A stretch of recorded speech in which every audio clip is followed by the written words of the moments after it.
அனைவருக்கும் அன்பான வணக்கம். இன்று நம்முடைய ஏன் இதற்கு எப்படி சேனலில் கரும்பு சாகுபடி பற்றி பார்க்கலான்னு இருக்கோம். பணப்பயிர்களில் முக்கிய பங்கு வகிப்பது கரும்பு. இந்த கரும்பு நட்டால் எவ்வளோ செலவாகும், எவ்வளோ வருமானம் வரும், எவ்வளோ லாபம் கிடைப்பது என்பதை இந்த பதிவில் பார்க்கலாம். புதுசாக வரவங்க நம்ம சேனல் சப்ஸ்கிரைப் பண்ணுங்கள், பிடிச்சிருந்தால் உங்கள் நண்பர்களுக்கும் ஷேர் பண்ணுங்கள். வாங்க பதிவுக்கு போகலாம். கரும்பு என்பது ஒரு தோட்டப்பயிர், நீண்ட கால பயிர், ஒரு வருட பயிர். இந்த கரும்பு நடுவதற்கு நல்ல களிமண், பாங்கான வண்டல் மண் சிறப்பான மண். செம்மண்ணில் கூட நீர் வளமிக்க செம்மண் நிலத்தில் கூட நன்றாக வளரக்கூடியது. இந்த கரும்பு பல வகைப்படும். அதில் முக்கியமான கரும்பு இது பன்னீர் கரும்புன்னு பேர். பன்னீர் கரும்புன்னு சொல்லுவாங்க. இது பொங்கலுக்கு பெரும்பாலும் படைப்பாங்க. குழந்தைகள் விரும்பி சாப்பிடக்கூடிய ரொம்ப மெதுவாக இருக்கும், சுவையாகவும் இருக்கும். அடுத்ததாக நாட்டு கரும்பு என்ற ஒரு கரும்பு ஒன்று ரகம் இருக்கிறது.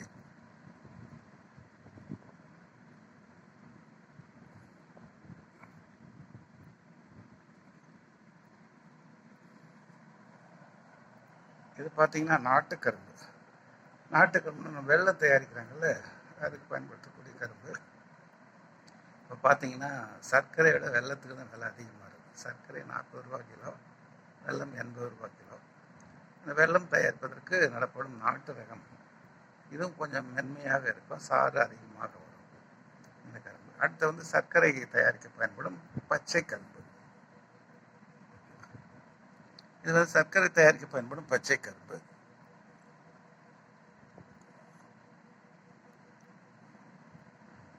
இந்த கரும்பு ரகங்களில் மிகவும் சிறப்பான வருமானம் தரக்கூடியது இந்த பனிக்கரும்பும்.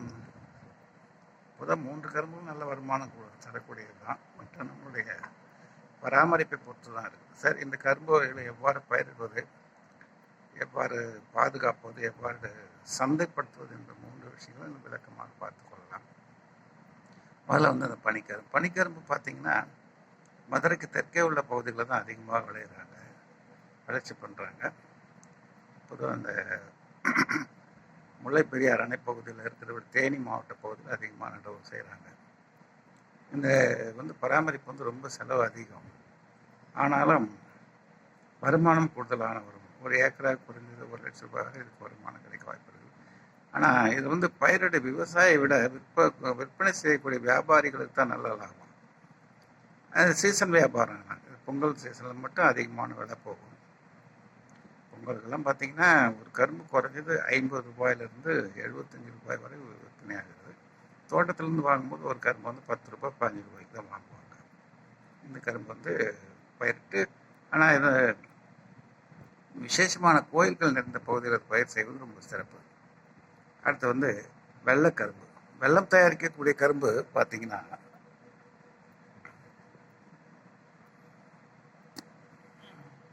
இதுதான் வெல்லம் தயாரிக்கக்கூடிய கரும்பு. கொஞ்சம் சின்னதாக இருக்கும், மட்டமாக இருக்கும். இப்போல்லாம் வெல்லம் தயாரிக்கக்கூடிய அந்த ஆலைகள் ரொம்ப குறைஞ்சி போச்சு. எல்லாரும் சோம்பேறி ஆகிட்டாங்க. எல்லாத்தையும் கரும்பை வெட்டி சக்கரை மில்லுக்கு அமுச்சு விட்டுறாங்க. விலையும் ஓரளவுக்கு கூடுதலான விலை கிடைக்குது. ஆனால் இந்த வெல்லம் தயாரிப்பில் கொஞ்சம் கடினப்பட்டு பாடுபட்டுன்னு வச்சிங்களேன், கஷ்டப்பட்டோம்னா நல்ல லாபம் கிடைக்கும். வெல்லம் தயாரிக்க சின்ன சின்ன ஆலைகள் இருக்கு. ஊர் பக்கத்தில், உங்கள் ஊர் பக்கத்தில் ஆலைகள் இருந்தால் அங்கே கரும்பு கொண்டு போய் கொடுத்துட்டிங்கன்னா ரேட் கணக்கில், கமிஷன் கணக்கில் அவங்களே வெல்லம் தயார் பண்ணி கொடுத்துருவாங்க. அது வெள்ளை மண்டிகளை நீங்கள் விற்பனை செய்து கொள்ளலாம். மண்டியில் வெல்லம் 80 ரூபாய்க்குனா நமக்கு ஒரு 50 ரூபாய், கிலோவுக்கு 50 ரூபாய் கிடைக்கக்கூடிய நல்ல வாய்ப்பு இருக்கிறது. எல்லாம் தயார் பண்ணலாம். அடுத்து சர்க்கரை தான் மில்லுக்கு போகுது. சரி, இந்த கரும்பெல்லாம் எப்படி சாகுபடி பண்ணுறதுக்கு சற்று விளக்கமாக பார்க்கலாம். கரும்பு சாகுபடிக்கு நிலத்தை நன்கு உழுது பதப்படுத்தி பார் போட்டு விட வேண்டும். பார் போட்டுட்டு விதை கரும்புகள் நல்ல வளமான கருணைகளை தயார் செய்து கட் பண்ணி ஒரு முழனிடம் அல்லது எடைக்கு ஏற்ற மாதிரி ஒரு கணம் வர மாதிரி கூட கட் பண்ணி வச்சுக்கலாம். அதை கட் பண்ணி பார்களிலே நட்டு ஒரு 15 நாளைக்கு ஒரு தடவை தண்ணீர் பாய்ச்சணும். அந்த முளையெல்லாம் மூத்து வரும்போது மேலே களைக்கொல்லி மருந்து அடிக்க வேண்டும். களைக்கொல்லி மருந்து தான் ரொம்ப முக்கியமானது களையை கட்டுப்படுத்த தவிர்த்தோம்னா கரும்பு கரும்பாக இருக்காது. சரி, தண்ணீர் பாய்ச்சி கொண்டே வரும்போது ஒரு 1 மாதம் 2 மாத இடைவெளியில் வந்து லேசாக மேல் உரம் இட வேண்டும். மேல் உரமாக யூரியா, பொட்டாஷ் மற்றும் டிஏபி கூட கலந்து போடலாம். ஸ்பிக் டிஏபி ரொம்ப சிறப்பான மருந்து. அதை கலந்து மேல் உரம் போட்டோம்னா கரும்புக்கு நல்ல வளமாக வரும். அடுத்து இரண்டாவது களை கொத்தி விட்டு ஒரு 2 மாதம் 60 நாள் 70 நாளுக்குள்ளே என்ன பண்ணோம், பார் ஓட்டி திரும்ப காலை மடித்து கட்ட வேண்டும். அதுதான் ரொம்ப முக்கியமான வேலை இது. அப்படி மடித்து கட்டும்போது வந்து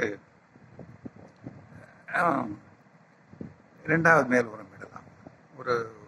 ஒரு மாதத்துக்குள்ளாக 2வது மேல் உரம் தான். இது வந்து சற்று அதிகமாக இட வேண்டும். ஒரு குருணைக்கு வந்து குறைஞ்சபட்சம் ஒரு 100 கிராம் அளவிற்கு 100 கிராம்லேருந்து 100 கிராம் போதும். 100 கிராம் 200 கிராம் அளவுக்கு போதுமானது.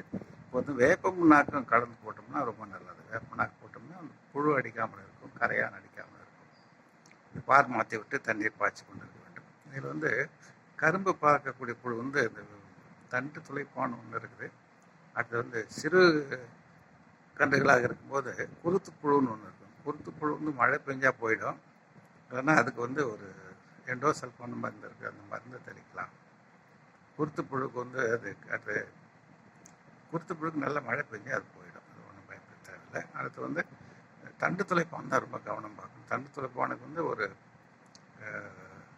ஒட்டுண்ணி வந்து விட சொல்கிறாங்க, அதை விடலாம். மற்றபடி மருந்தை தெளித்து பயிர் பாதுகாப்பு கொண்டு வரலாம். சிறப்பான பயிரான 10 மாதத்திலிருந்து பூ பருவத்துக்கு முன்னாடி அதை அறுவடை செய்வது சிறப்பு. பூ வந்துட்டால் வெயிட் குறைஞ்சி போய்டும், தக்க ஓடி போய்டும் சொல்லுவாங்க. அதில் கவனமாக இருக்க வேண்டும்.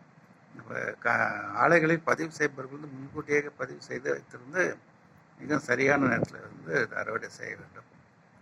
அறுவடை செய்தால் நல்ல லாபம் கிடைக்கும். விவசாயிகள் அடுத்து இதில் ஒன்று சிறப்பு என்னென்னு கேட்டால், கரும்பு வந்து ஒரு முறை நடவு செய்தால் போதும். அது வந்து ஒரு 4-5 முறை கட்டைக்கால் கரும்புன்னு சொல்லி விடலாம். உங்களுக்கு தெரிஞ்சதான் ஒன்றும் இல்லை.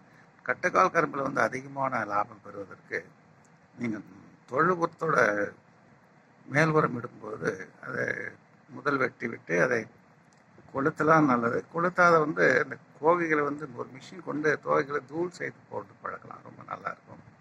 அப்புறம் வந்து மேல் உரமாக எருவிட வேண்டும். அடுத்து ஆலை கழிவுகள் வைக்கிறாங்க. அந்த ஆலை கழிவுகளை கொண்டு வந்து ஒரு கொத்துக்கும் ஆலை கழிவுகளை போட்டு தண்ணீர் நிறைய விடணும். ஆலை கழிவு போட்டால் தண்ணீர் அதிகமாக விடணும். தண்ணீர் குறைவாக விட்டால் செத்து போயிடும். அதெல்லாம் போட்டிங்கன்னா ரொம்ப சிறப்பாக இருக்கும். ஒரு ஏக்கருக்கு குறைந்த 50லிருந்து 80 டன் கரும்பு வரை கிடைக்க வாய்ப்புகள் இருக்கிறது. விவசாய பெருமக்கள் கரும்பை நட்டு லாபம் கேட்டுக்கொள்ளும். இதில் ஊடு பயிராக ஒரு கால்களை வந்து கத்திரிக்காய், வெண்டைக்காய் போன்ற பயிர்களை இடலாம். ரொம்ப சிறப்பாக இருக்கும். நன்றி, வணக்கம்.